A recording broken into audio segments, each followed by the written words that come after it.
Alright, in this video we'll be going through the 2022 Waves Exam. The way I recommend you watch this video is to pause the video before every question, try the question yourself. Once you completed the question or get stuck, see how I go about getting the answer. Jane enjoys playing the guitar. When Jane plucks the string, one of the resonant harmonics that is produced is shown in the diagram below. State which harmonic or overtone is shown in the diagram above, and label the node and antinodes on the diagram. So as you can see, this is a situation where we have a standing wave which is fixed at both ends, okay? And so when they are fixed at both ends, we know we have a node on each end, okay? And as you can see, we also have zero displacement and therefore a node over here. And there are 3 sections of max displacement, which is also going to be our antinodes. Now, if you have seen my standing waves video, I think this is in the second video that I produced, you will know that we can find half a wavelength on a standing wave based on successive nodes or antinodes, okay? So as you can see, we have 3 successive nodes right here. So these 2 are successive nodes, these 2 are successive nodes, and these 2 are successive nodes. And therefore,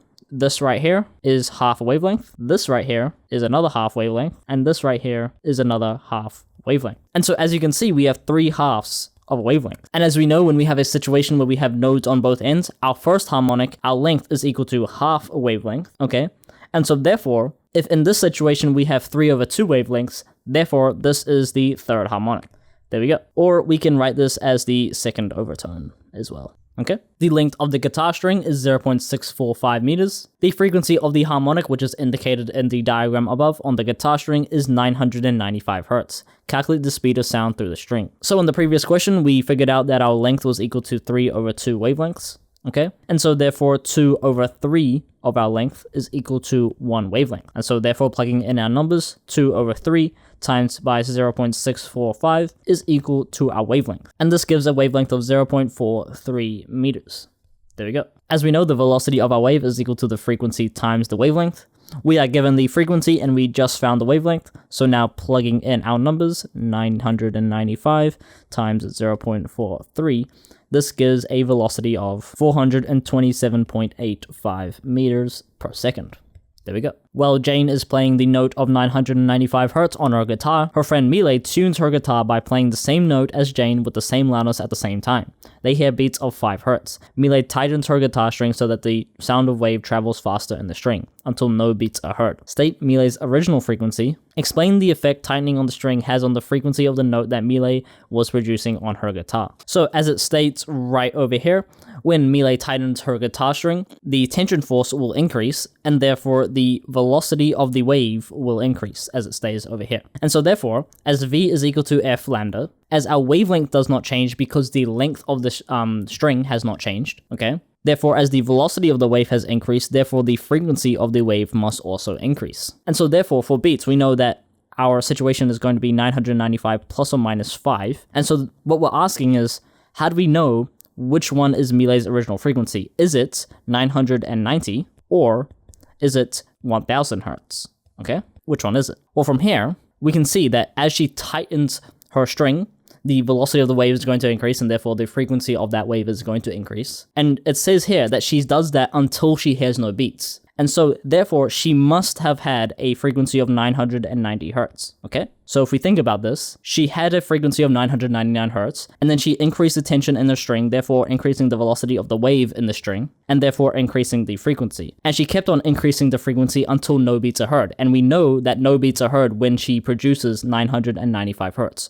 So she increased it to 995 Hz. And so therefore it must be 990 Hz that she was producing originally. If she was at 1000 Hz originally, she would increase the frequency of her wave and it would go to 100 and let's say 5 Hz, okay? And therefore the beat frequency would become more and more apparent, okay? So Miley's original frequency was 990 Hz. And the second point of explaining the effect that tightening on the string has on the frequency that she was playing, as I said, tightening the string increases the tension, therefore increasing the velocity of the wave, and therefore increasing the frequency because the wavelength does not change because the length of the string has not changed. Jane also plays the flute, which can be modeled as an open pipe. Miley plays the clarinet, which can be modeled as a pipe which is closed at one end and open at the other end. Explain why Miley cannot produce the second harmonic of a clarinet, whereas Jane is able to produce the second harmonic of her flute. Okay, so because Jane's flute, okay, can be modeled as an open pipe, Okay, so we have this situation right here. This means that we would have antinodes at each end, right? And therefore, let's say for the first harmonic, we would have a node in the middle. And so for the first harmonic, we would produce a wave that looks like this, okay?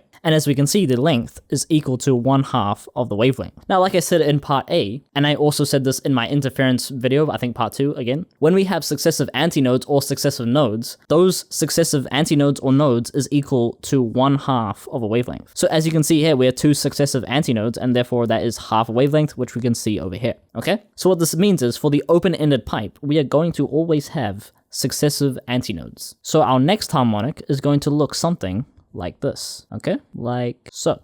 And as you can see, we have another pair of successive antinodes right here. And so we have 2 of them right here. And so we have our length is equal to 2/2 wavelength, which is equal to 1 wavelength, okay? Now, if we compare that to our pipe, which is closed at one end and open on the other, we're going to have an antinode over here and a node over here. And as you can see, for our first harmonic, we have no successive antinodes or no successive nodes. We have a node which is met with an antinode right next to it, okay? And so what this results in is we have our length is equal to 1/4 of a wavelength. And let's look at our second harmonic. Have a node over here, antinode over here, node, antinode. So we have a situation that looks like so. And now we do have successive nodes. However, we again have a node met with another antinode, and so that is another 1/4 of a wavelength, and this is a half a wavelength. So 1/2 plus 1/4 is equal to 3/4, and so our length is equal to 3/4 of our wavelength. And so because of this, we can see that our clarinet can never produce the second harmonic, because we only get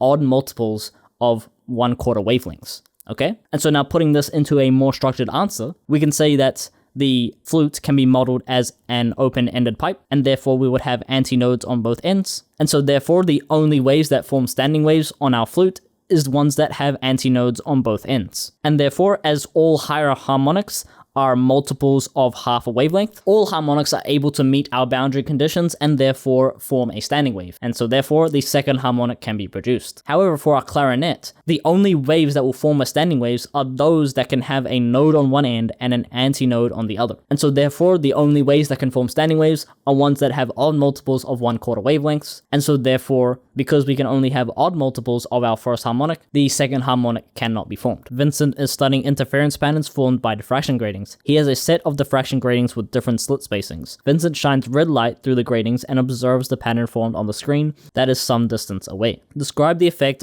on the pattern of fringes that are formed on the screen when the distance d between the slits increases and the width of the slits remain the same. Alright, so we know our n lambda is equal to d sine theta, okay? And so if the distance between the slits, which is our d value, increases and everything else remains the same, therefore our theta value must decrease. And so therefore the fringes will become closer together. Vincent uses the diffraction grating to study blue light from his new laser. He uses a grating with 6 × 10⁵ lines per meter. He sees a series of bright dots that are maxima. He measures an angle of 54 degrees between the third bright dot and the central bright dot. Calculate the frequency of light that he is observing. So again, we know our n lambda is equal to d sine theta. We are given our theta value as 54 degrees. We can find our d value by doing d is equal to 1/n. We are given our n value right here, and we get d is equal to 1/6.00 times 10⁵, okay? We can leave it like this to keep whole values. We are also given our n value. Because we know that we are measuring between the third bright dot and the central maxima, our n is equal to 3. And so therefore we can rearrange for our wavelength to find our wavelength, and we get our wavelength is equal to d sine theta all over n. Now plugging in our numbers, we get 1/6.00 times 10⁵ times sine 54 degrees all over 3. And this gives a wavelength of 4.49 times 10⁻⁷ meters. And so therefore we know that v is equal to f lambda, and therefore f is equal to the velocity of the wave all over our wavelength. And now plugging in our numbers, we know the velocity of the wave is the speed of light, and so that's 3.00 times 10⁸ all over the wavelength which we just found, and that's 4.49 times 10⁻⁷, and this gives a frequency of 6.68 times 10⁻⁴ hertz. There we go. Now I want to point out that in the marking schedule, it says times 10⁻⁴. However, this is most certainly wrong. First of all, we are measuring blue light, and so we know that blue light has a very, very high frequency because it has one of the smallest wavelengths, okay? Also, mathematically speaking, if we divide by times 10⁻⁷, so a very, very small number, we should get an even larger number in return. So we divide a large number by a smaller number that is much, much, much less than 1. We should get an even larger value in return, and that's what we get when we have times 10 to the 14. So what I'm saying is, I'm pretty sure I'm right. Vincent next shines the white light through the same diffraction grating of 6 times 10 to the 5 lines per meter. He notices that the central antinodal line is white, and each order produces a complete spectrum. Explain both observations using your knowledge of colors and wavelengths of light. So we know for our central maxima, so our n is equal to 0 maxima, okay? Let's say we have our diffraction grating right here, and light is coming through here. This is white light coming through, okay? We know that for our central n is equal to 0 maxima, we know that there is 0 path difference between each propagating wave that comes through the slits, okay? And so because our path difference is equal to 0, therefore all waves meet at that central maxima. And so if white light is coming through this diffraction grating and every wave meets at the central maxima, therefore the central maxima is going to look white. It's also going to be pretty bright because that's where all the waves are constructively interfering. So it's going to be white and it's going to be bright. Now, as for our spectrum on either side, okay, let's draw our first and second orders. So this is n is equal to 1, n is equal to 2. And we can do the same on the other side, okay? We know that white light is composed of all wavelengths of visible light. And so therefore, as it's in the name, each wavelength has a different wavelength. We know that red light has the greatest wavelength and violet has the shortest wavelength, okay? And therefore, its n lambda is equal to d sine theta. If we take the case of red, our lambda value is going to be higher, and therefore this is equal to d sine theta. Obviously, our d value does not change because the white light is going through the same diffraction grating, and so therefore the only thing that can change is our theta. And so therefore, as our wavelength is greater, therefore our angle must be greater. And so what this results in is if we draw our first order maxima, red is going to diffract the most, okay? So this is where red is going to be. However, for our violet, it's the opposite case. We have n lambda, and again, our wavelength is less, so it's the shortest wavelength, and we get equal to d sine theta. Again, d does not change, and therefore the only thing that can change is our theta, and so therefore our angle must be smaller. And so what we get is for our same maxima, our violet is over here, and the rest of the spectrum is in between, okay? And so this will carry on for each of our other maxima. We will still have our red over here, and our violet over here. And then we'd have violet over here, and then red over here, and then violet over here, and then red over here. And so now you can write that in words. Also, if you want more on this and maybe see a visualization or an image, you can either look it up on Google, or you can go watch my interference video. I think I go through it in part 2, and it's towards the end. And so you can go check that out. While studying the effect of shining white light through the diffraction grating, Vincent carefully measures the angle of 28.05 degrees for the violet light from the central bright fringe. He then measures an angle of 50.82 degrees for the red light of the same order. Calculate the wavelength of red light. Begin your answer by identifying what is common between both red light and violet light in the equation n lambda is equal to d sine theta. I know it says begin your answer by identifying what is common, but we can find what's common by identifying what is different. In our equation, n lambda is equal to d sine theta. Our d value is going to be the same because the white light is coming through the exact same diffraction grating, and therefore when the white light splits into violet and red, it's obviously came from the exact same diffraction grating, and so therefore our d value is the same. Our n value is also going to be the same because we have measured the angle from the exact same order. Okay, and so our n is going to be the same. What is different is our angle, and what is also different is our wavelength. Now, what causes the angle to be different, as we discussed in the previous question, is our wavelength. And so basically, our theta is different based on the fact that our wavelength is different. And so therefore, we can make two separate equations for both violet and red, and we get n lambda red is equal to d sine, all right, and then therefore we can make another equation for our violet, and we get n lambda violet is equal to d sine theta violet, okay? So as discussed previously, the thing that is the same between both equations is our n and our d values. And so therefore we can rewrite both equations as n over d is equal to sine theta red all over lambda red, and we get the same thing over here, n over d is equal to sine theta violet all over lambda violet, okay? Now, as I just said, for both equations, n over d is exactly the same. And so these two expressions are equal. And so we can say that sine theta red all over lambda red is equal to sine theta violet all over lambda violet. Now, we are given our angles for red light and violet, so we can plug that in. Our theta red is equal to 50.82, if I'm not mistaken. Yep. And our theta violet is equal to 28.05. Okay?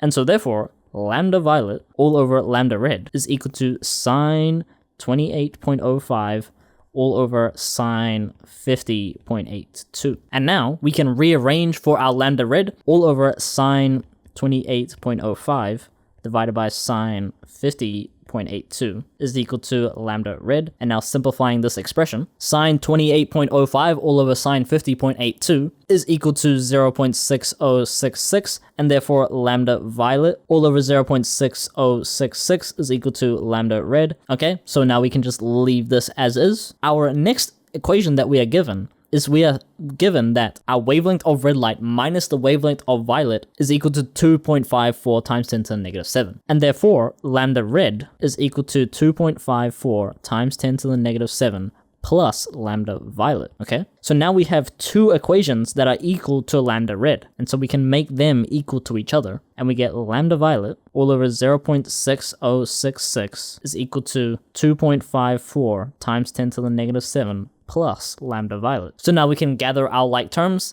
and we get lambda violet all over 0.6066 minus lambda violet is equal to 2.54 times 10 to the negative 7. And now we can take out lambda violet as a like term, and we get lambda violet times 1 over 0.6606 minus 1 is equal to 2.54 times 10 to the negative 7. And now dividing both sides by this expression, we get lambda violet is equal to 2.54 times 10 to the negative 7 all over 1 over 0.6606 minus 1, and this gives a lambda violet of 3.917 times 10 to the negative 7. And so now we can plug this expression back into here, and we get our lambda red is equal to 2.54 times 10 to the negative 7 plus 3.917 times 10 to the negative 7. And this gives a lambda red of 6.457 times 10 to the negative 7 meters. And there we go. Finally, that is our final answer. Two police cars have identical sirens of frequency 7.5 times 10 to the 2 hertz, which is equal to 750 hertz. One of them is stationary while the other police car is approaching Emma, who is standing on the curb. Compare the pitch of the note that Emma hears to the pitch of the note the driver of the car hears as his car approaches her with the siren on. So this is again the Doppler effect, and so therefore as the car is approaching Emma, and so she's going to perceive a higher frequency, whereas the driver of the car is going to hear the actual frequency. Alright, you can write that down. The stationary car as well as the car approaching Emma sound their sirens. The frequency heard by Emma differs from the true frequency of 8.5 hertz. Show that the speed of the approaching police car is 3.81 meters per second. So it's given to us that the actual frequency differs by 8.5 hertz. We know that the actual frequency is 750 hertz. And we also know that she is going to perceive a higher frequency as the car is approaching her. And so therefore the frequency that is heard by Emma is 758.5 hertz, right? And that is just equal to 750 plus 8.5 hertz, okay? That's how we got that. And so therefore we know our Doppler equation is equal to the source frequency times the velocity of the wave all over the velocity of the wave minus the velocity of the source. Again, using minus in this scenario because the car is approaching Emma. Okay, and so therefore we can make our substitution. We know the true frequency as that's equal to 750. We know our perceived frequency as that's given right there. And we know the velocity of the wave as it's given to us as 340 meters per second. And so now we can just rearrange for the velocity of the source. And so therefore our perceived frequency times the velocity of the wave minus the velocity of the source is equal to the source velocity times the velocity of the wave. And so therefore the velocity of the wave minus the velocity of the source is equal to the source frequency times the velocity of the wave all over the perceived wavelength. And so therefore the velocity of the wave minus the source frequency times the velocity of the wave all over the perceived frequency is equal to the velocity of our source. So now we can plug in our numbers. The velocity of the wave is given as 340 meters per second minus the true frequency, which is equal to 750 times 340 all over 758.5. And this gives a source velocity of 3.81 meters per second. There we go. Emma is standing very close to the side of the road as the police car approaches her, and then goes past at a constant speed. by calculating the apparent frequency of the sound that Emma hears when the police car goes away from her. Sketch a graph of the frequency against position using the axis given to show how the frequency of sound that Emma hears changes as the police car approaches her from a distance and the police car recedes from her into the distance. Alright, so we already know that when she approaches, her perceived frequency is going to be 758.5 hertz. Okay, but we don't know what frequency she's going to hear when the car recedes, and so we need to calculate that. So our perceived frequency when she is receding is again equal to our Doppler equation, where we have the source frequency times the velocity of the wave all over the velocity of the wave plus the velocity of the source. We just calculated the velocity of the source, so now we have that value, and so now we can just simply plug in our values. We get 750 times 340 all over 340 plus 3.81, and this gives a perceived frequency of 741.688 hertz. Alright, and so therefore we can round this to 742 hertz. So now, on our axes, we can draw that in. We would have 758 probably right over there-ish, and 742 maybe right over there, okay? And so what we would have is a straight line, and then going into a slight gradient like so, and then like so out, okay? The reason for this curve right here is because the car is not going directly through her. Instead, she is on the side of the road, and so there's going to be a slight curve to this graph. If you want more on this, I go through it in my Doppler equation. I think it's the second video of my Doppler equation on the Waves playlist, so you can go check that out. Explain your reason for the shape of the graph you have drawn. In your answer, comment on the shape of the graph as the car approaches Emma and goes past Emma. Include a comment on the gradient of the graph as the car, with its siren sounding, approaches and goes past Emma. So I explain more on this in my second video of the Doppler equation on my Waves playlist, so you can go check that out if you want more detail of this and more of background knowledge. But essentially, because she is very, very close to the curb, the car is almost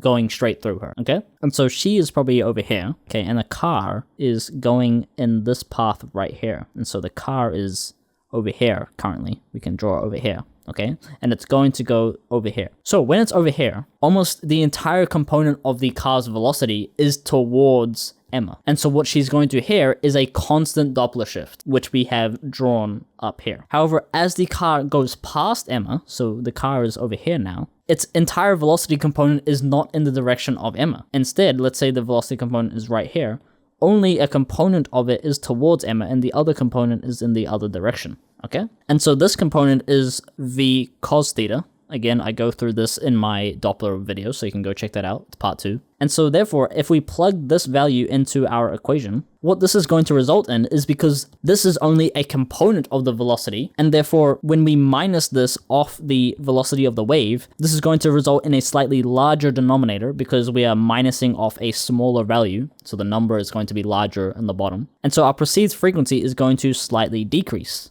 Okay, now this is different to the case where we go straight through Emma. If we have a case where we are going straight through Emma, okay, Emma right here, and the car is going straight through her, this is different because our perceived frequency is decreasing before we have even passed Emma. We have not passed Emma yet, but our perceived frequency is beginning to decrease. Our perceived frequency in this case only decreases once we are past Emma, once we are over here. And so that is why it's slightly different. And this is the reason why we have a slight gradient right here. If we were going straight through Emma, what we would have is a straight line, and it will go straight down and then straight over here, okay? And you can see here, this right here and this right here is the difference between going straight through her and going just in front of her, okay?